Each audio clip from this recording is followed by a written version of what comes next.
महाभारत युद्ध के अंत में अश्वत्थामा एक तिनके को ब्रह्मास्त्र बनाकर पांडवों के वंश को नष्ट करने के लिए छोड़ देता है। वो ब्रह्मास्त्र पांडवों के आखिरी अंश को भी नष्ट कर देता है, पर श्री कृष्ण उसे बचा लेते हैं। भगवान श्री कृष्ण कहते हैं, अश्वत्थामा, द्रोणाचार्य को अपने कर्मों का फल मिला। तुमने एक नवजात शिशु को गर्भ में मारने की कोशिश की है, इसका फल तुम्हें अवश्य मिलेगा। अश्वत्थामा कहता है, तब चलाओ अपना चक्र और मुझे मार दो। भगवान श्री कृष्ण कहते हैं, मृत्यु दंड नहीं है अश्वत्थामा, मुक्ति है। समय आने पर पांडवों की मृत्यु हो जाएगी, मैं भी देह त्याग दूंगा। इस युग का अंत होगा, पर तुम सदा जीवित रहोगे। मृत्यु की भीख मांगोगे, परंतु मृत्यु तुम्हारे हाथ नहीं आएगी, यही मेरा साफ है। अश्वत्थामा पूछता है, क्या कभी प्रायश्चित होगा? भगवान कहते हैं, तुम मुझे मारना चाहते थे और एक दिन तुम ही मुझे बचाने आओगे। कलयुग आ रहा है, कली भी आएगा, जब अधर्म चरम सीमा पर होगा और धरती पर अंधकार होगा। मैं फिर एक अवतार लूंगा। उस युग में कली मेरा जन्म रोकने जितना शक्तिशाली होगा। तब तुम्हें ही उस माँ के गर्भ की रक्षा करनी होगी। जब वायु में विष होगा और गंगा निर्जल होगी, तब समझ लेना कि समय आ चुका है। इसके बाद हम देखते हैं 6000 साल बाद प्रेजेंट टाइम में कुछ यात्री एक ट्रक में बैठकर कुरुक्षेत्र से होते हुए काशी को जा रहे होते हैं। ट्रक से रिया नाम की एक लड़की अपना हाथ बाहर निकालती है और रेत में डालती है, तो उसके हाथ एक अजीब सी वस्तु मिलती है जो कमल के फूल के आकार की होती है। नेक्स्ट सीन में यात्री काशी पहुंच जाते हैं। काशी में कॉम्प्लेक्स बना हुआ है जो कि आसमान में है। ये दुनिया का आखिरी शहर है जहाँ पर इंसान रहते हैं। कॉम्प्लेक्स के अंदर सारी सुविधाएं मौजूद है, पर वहाँ पे सिर्फ अमीर लोग ही रहते हैं। कॉम्प्लेक्स का कमांडर मानस दुनिया भर से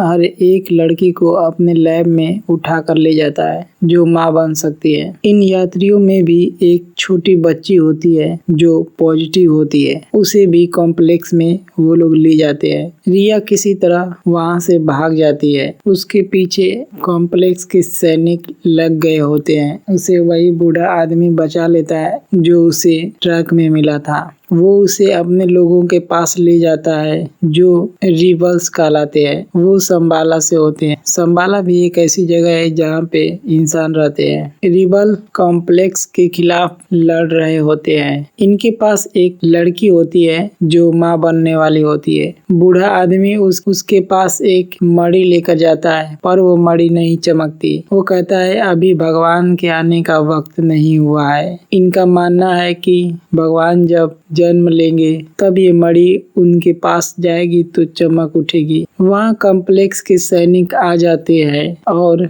हमला कर देते हैं। कई लोग मारे जाते हैं। वो मणि नीचे गिर जाती है जिसे रिया उठा लेती है और रिबल के साथ भाग जाती है। इधर बूढ़ा आदमी और वो लड़की जो माँ बनने वाली होती है उसे कॉम्प्लेक्स के सैनिक पकड़ लेते हैं। इनको कॉम्प्लेक्स का कमांडर मानस के सामने पेश किया जाता है। वो इनसे संबाला का पता पूछता है, पर ये नहीं बताते हैं, इसीलिए वो इन्हें मार देता है। वहाँ पर कुछ रिबल्स चुपकर देख रहे होते हैं। मानस उन्हें देख लेता है और अपने लोगों को उन्हें पकड़ने के लिए कहता है और उनके ऊपर इनाम भी रख देता है। सारे सैनिक उनके पीछे लग जाते हैं। वो किसी तरह भागते हैं। उनमें रिया भी होती है। सभी वहाँ से अलग अलग भागते हैं। सीन शिफ्ट होता है। संबाला में मरियम रो रही होती है क्योंकि उसके सामने ही उन दोनों लोगों को कमांडर ने मारा होता है। वो इस उम्मीद में होती है कि भगवान एक दिन जरूर आएंगे। सीन वापस काशी में आता है। एक रिबल भाग रहा होता है। उसे कॉम्प्लेक्स के सैनिक पकड़ने ही वाले होते हैं। तभी वहाँ भैरवा आ जाता है अपनी कार लेकर के। उसका नाम है भुजी। भुजी बताती है कि इस रिबल्स पर 5000 यूनिट इनाम है। वो दोनों उसे पकड़ लेते हैं। बुजी बताती है कि बॉस आज तक कोई भी फाइट नहीं हारे हैं, इसीलिए तुम चले जाओ। पर कॉम्प्लेक्स के सैनिक नहीं जाते हैं और वो लोग फाइट करते हैं, जिसमें भैरवा ही जीतता है। सीन शिफ्ट होता है और हमें दिखाया जाता है कुछ लोग जमीन में खुदाई कर रहे होते हैं। उन्हें एक धनुष मिलती है जिसे काउंसलर बानी देखता है। फिर सीन शिफ्ट होता है और कॉम्प्लेक्स के अंदर दिखाया जाता है जहां सभी लड़कियों को रखा गया होता है। सभी लड़कियां अपना कोड स्कैन करके खाना ले जाती है और खाती है और वो लोग प्रेग्नेंट लड़कियों को फ्रूट्स देती है। इनका डेली का यही काम होता है। इनमें एक लड़की है जिसका कोड नेम है SUM-80। वो अपने चेम्बर की तरफ जा रही होती है। उसे एक सैनिक रोक लेता है और उसे छेड़ता है। वो रिपोर्ट करने के लिए कहती है तो वो उसके हाथ से सेब ले लेता है क्योंकि वो चुरा कर लाई होती है और वो भी रिपोर्ट करने के लिए कहता है। इसके बाद हमें मानस को दिखाया जाता है। साइंटिस्ट से वो मिलता है, प्रोजेक्ट के बारे में पूछता है। साइंटिस्ट एक लड़की को लाते हैं और उसे एक मशीन में डालते हैं जिसमें उसके गर्भ से सीरम बनता है, पर वो मारी जाती है। साइंटिस्ट कहता है कि मुझे ले चलो सुप्रीम के पास, तभी मैं सीरम बना सकता हूँ। मानस उसे काउंसलर के पास ले जाता है। वो इन दोनों को सुप्रीम के पास ले जाता है। मानस सीरम सुप्रीम को देता है। वो जैसे ही उसे यूज करता है वो पानी में गिर जाता है। वो पानी से बाहर निकलता है और साइंटिस्ट का गला पकड़ लेता है और पूछता है क्यों मारना चाहता है उसे। साइंटिस्ट कहता है अच्छाई के लिए। सुप्रीम कहता है कि अच्छाई के धोखे में ना रहो क्योंकि तुम सब बुरे हो। और उसका सीरम जो वो लाया था वो अपनी आंखों से निकाल करके उसी के मुंह में पिला देता है। वो मारा जाता है। सुप्रीम मानस और काउंसलर से कहता है 150 दिन तक प्रेग्नेंट लड़की को ढूंढो और वो समाधि में चला जाता है। सीन वापस से SUM-80 पर आता है जहाँ वो जूठा सेब हाथ में ली होती है। तभी उसे कुछ महसूस होता है। वो अपना पेट देखती है। तभी उसकी सहेली उसे देख लेती है। वो पूछती है तुम्हें कितने महीने हुए हैं? वो बताती है 5। सहेली कहती है इसका मतलब 150 डे। फिर वापस सीन धरती पर दिखाया जाता है। भैरवा रेबल को लेकर एक शॉप पर जाता है जहाँ कॉम्प्लेक्स से आया हुआ 5000 यूनिट का अंडा खरीदता है। रिबल कहता है भैरवा से तुम क्यों नहीं रिबल के साइड आकर फाइट करते हो। भैरवा कहता है कि सारी साइड लेकर मैंने देख लिया है। दुनिया में सिर्फ एक ही साइड है, वो भी खुद की साइड। भैरवा अपनी कहानी बताता है जिसमें अपने बॉस को उसने कॉम्प्लेक्स को बेच दिया होता है। इसके बाद वो अपने घर जाते हैं जहाँ वो किराए के मकान में रहता है। वो वहाँ पे कुछ लोग आए होते हैं अपना कर्जा लेने के लिए। वहाँ रोक्सिल भी आई होती है जो कि पहले भैरवा की गर्लफ्रेंड होती है। अपना कर्जा वापस लेने के लिए रोक्सिल सभी को मार के भगा देती है और वो भैरवा को बताती है कि मुझे कॉम्प्लेक्स में जॉब लग गई है। भैरवा उससे सिफारिश करता है कि वो उसे भी कॉम्प्लेक्स में ले जाए। वो मान जाती है और 9 बजे सुबह को अगले दिन जाने के लिए कहती है। सीन वापस कॉम्प्लेक्स में आता है जहाँ एक साइंटिस्ट सभी लड़कियों को एक और मौका देता है। कहता है अगर तुम में से एक भी पॉजिटिव हो गई तो हम सब कामयाब हो जाएंगे। अगले दिन भैरवा अपनी दोस्त रोक्सिल के साथ कॉम्प्लेक्स में पहली बार जाता है, सिर्फ 1 घंटे के लिए। वो लिफ्ट से जाते हैं। भैरवा कॉम्प्लेक्स को देखता है। वहाँ दुनिया के सारे ऐशो आराम होते हैं, पेड़ पौधे होते हैं। वो अपने दोस्त के साथ जनरेटर विभाग में जाता है काम करने के लिए। वो बताती है पृथ्वी की एनर्जी खींचकर ये बनती है बैटरी। भैरवा कहता है कि इतनी टेक्नोलॉजी है तो इंसानों का क्या काम है यहाँ पे। रोक्सिल कहती है इंसान सस्ते पड़ते हैं। भैरवा रोक्सिल को लिफ्ट से और ऊपर ले जाता है। वो एक हरे भरे खूबसूरत बागीचे में चले जाते हैं जिसे भैरवा जीवन में पहली बार देखा होता है। रोकसिल भी पहली बार ही देखी होती है। दोनों घोड़े पर बैठकर उसके अंदर चले जाते हैं, उसमें एंजॉय करते हैं। वो स्वर्ग ही होता है इनके लिए। वो शाम के समय कॉम्प्लेक्स में अमीरों की पार्टी में जाते हैं जहाँ खूब मजे करते हैं। भैरवा को पार्टी से बाहर निकाल दिया जाता है। फिर वापस सीन SUM-80 पर आता है जिसे वो आदमी जबरदस्ती करने की कोशिश करता है। उसे पता चलता है कि ये प्रेग्नेंट है। SUM-80 उसे गन से मारने ही वाली होती है, तभी उसकी सहेली वहाँ पर आ जाती है। वो गन लेकर उसी आदमी को दे देती है और कहती है सॉरी। नेक्स्ट सीन में धरती पर रिया को देखते हैं जो रिबल के साथ भागी होती है। वो खाने के लिए दुकान पर जाती है। वहाँ उसे कॉम्प्लेक्स के लोग देख लेते हैं और उसके पीछा करते हैं। वो भागती है और भागते भागते एक होल के अंदर चली जाती है। दरअसल वो एक मंदिर होता है भगवान शिव जी का। कॉम्प्लेक्स का रोबोट वहाँ भी चला आता है और वो उसे पकड़ने ही वाला होता है, तभी वहाँ तपस्या कर रहे साधु उसे बचा लेते हैं और रोबोट को मार देते हैं। सीन वापस कॉम्प्लेक्स के अंदर दिखाया जाता है जहाँ SUM-80 को वो लैब में रखे होते हैं। वापस सीन मंदिर में दिखाया जाता है। वो लड़की उस साधु से पूछती है कि आप कौन हैं? आपको गोली लगने के बाद भी आप नहीं मरे। वो साधु कुछ बोलता है पर वो समझ नहीं पाती है क्योंकि दोनों की भाषा अलग होती है। इधर SUM-80 को सीरम बनाने के लिए ले जाते हैं। सभी लड़कियां देख रही होती है अपने चेम्बर से। SUM-80 को मशीन में डाल देते हैं। सीरम बनाना स्टार्ट होता है, तभी मशीन में खराबी आ जाती है और सभी को एक संकेत मिलता है जैसे कुछ अलग होने वाला है। काउंसलर गांडी को छूता है तो उसे वो दूर फेंक देती है और साधु को भी झटके लगते हैं। इधर SUM-80 मशीन से निकल गई होती है। वो जलते हुए लावा में गिरने ही वाली होती है कि तभी उसकी दोस्त उसे बचा लेती है। वो इसे भगाने में कामयाब हो जाती है लेकिन खुद मारी जाती है। दरअसल इसकी दोस्त संबाला से होती है जो 2 साल से लैब में जासूस का काम कर रही होती है। SUM-80 को रिबल्स बचा लेते हैं और वो जो साधु होते हैं उन्हें भी पता चल जाता है संकेत कि अब भगवान का जन्म होने वाला है क्योंकि गंगा में अब एक बूंद भी जल नहीं बचा होता है जो शिवलिंग पे टपक रहा होता है।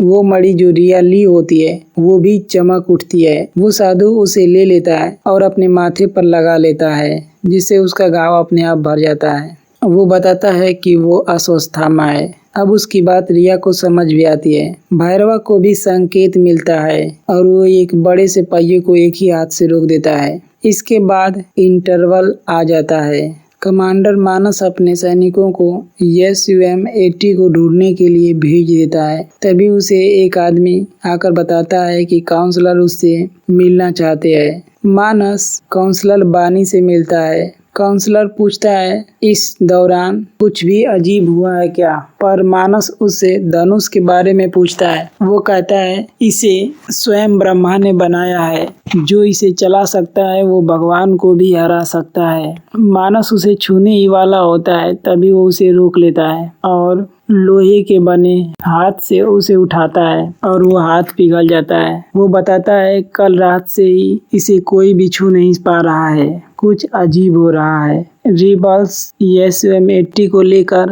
अपने साथ संबाला जा रहे होते हैं ट्रक में। उसमें कायरा, अजू और बूढ़ा आदमी होता है। कायरा SUM-80 का नाम सुमति रखती है। इनको रास्ते में कॉम्प्लेक्स के सैनिक घेर लेते हैं। उन्हें पता चल जाता है कि इसी में वो लड़की है और इन सभी के बीच एक जबरदस्त फाइट होती है जिसमें कायरा मारी जाती है। अब 2 रिबल्स ही सुमति को बचा कर ले जा रहे होते हैं। अब भैरवा भी इनके पीछे लग गया होता है क्योंकि उसे भी पता चल गया होता है कि इन लोगों के ऊपर इनाम है। ट्रक को सैनिक फिर से घेर लेते हैं। जिसमें अज्जू को गोली लग जाती है। वो सैनिक सुमति को पकड़ने ही वाले होते हैं, तभी अश्वत्थामा आ जाता है और एक फाइट शुरू हो जाती है। बूढ़ा आदमी अज्जू को लेकर के रिया के साथ ट्रक में जाता है। वहाँ लड़की अपना नाम सुमति से रिया बताती है। सुमति भी उसे अपना नाम सुमति बताती है। इधर सभी सैनिक मारे जाते हैं। अश्वत्थामा सुमति से मिलता है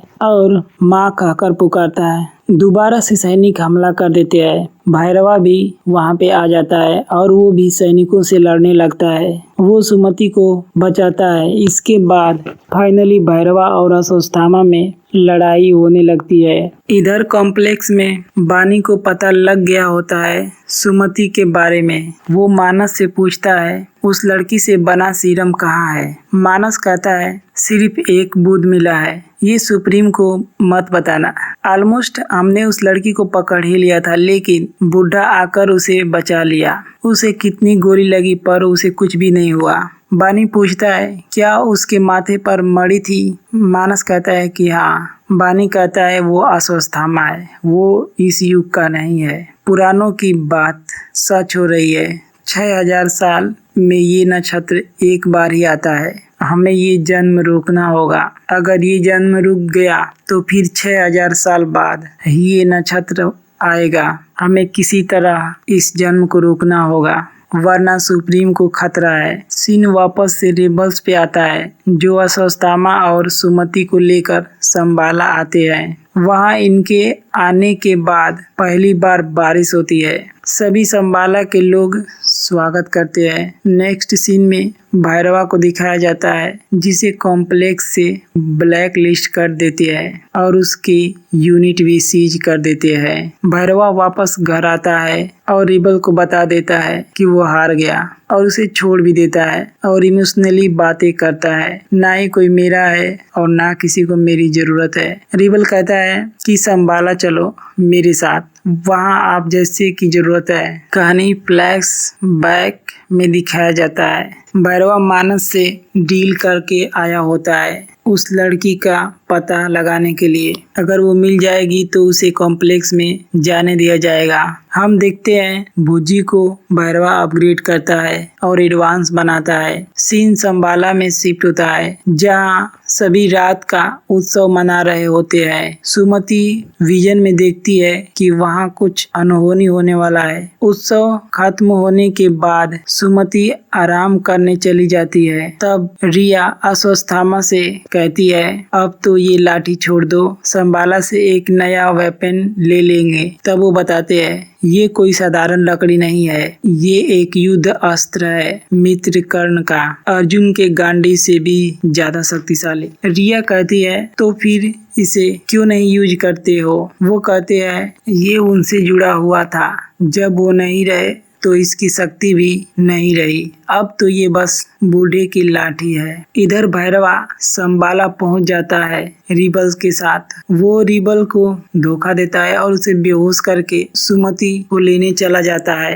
अश्वत्थामा सुमति को वहां से बचाकर ले जा रहे होते हैं, लेकिन सामने एक और अश्वत्थामा आ जाते हैं और इन दोनों में फाइट होता है। हमें पता चल जाता है कि भैरवा ही भेष बदल कर सुमति को ले जा रहा था। इधर कॉम्प्लेक्स के रेंजर यानी कि सैनिक वहाँ पे आ जाते हैं कमांडर मानस के साथ और एक भयानक युद्ध होता है संबाला और कॉम्प्लेक्स के बीच। मरियम माँ को बचाती है, पर जब काफी सैनिक मारे जाते हैं तो वो भी लड़ने लगती है। मानस सुमति को पकड़ लेता है। मरियम उसे बचाने जाती है, पर उसे मानस मार देता है। इस बीच सुमति उस जहाज से नीचे गिर जाती है। अश्वत्थामा उसे पकड़ता है, पर वो छूट जाती है। तभी भैरवा आकर उसे बचा लेता है। अश्वत्थामा भैरवा को उठाकर फेंक देता है। वो अश्वत्थामा के लाठी के पास ही गिरता है। अश्वत्थामा उसे मारने ही जा रहा होता है, तभी मानस उन्हें पकड़ लेता है अपने जंजीरों से। मानस सुमति को